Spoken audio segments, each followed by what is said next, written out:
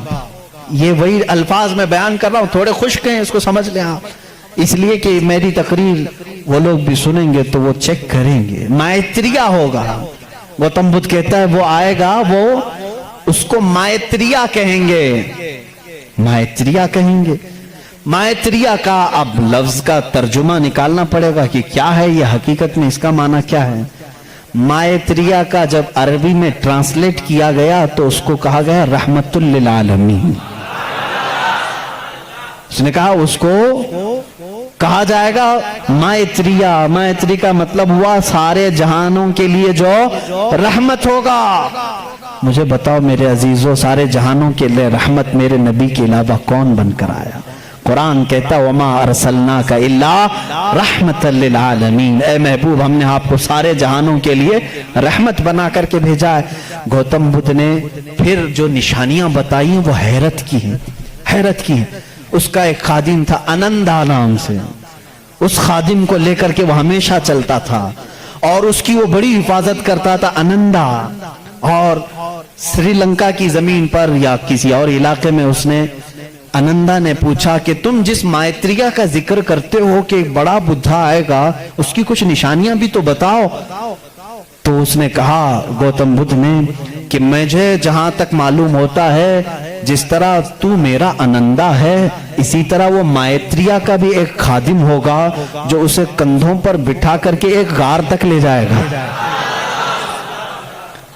اور دوسرے کچھ الفاظ میں اس کی تشریح بعض لوگوں نے کہا وہ حضرت انس رضی اللہ تعالیٰ عنہ جو حضور صلی اللہ علیہ وسلم کے خادم تھے، ہمیشہ حضور کے ساتھ رہتے تھے، ہر جنگ میں حضور کے ساتھ تھے، ڈیفنس کے لیے رہتے تھے حضرت انس رضی اللہ تعالیٰ عنہ۔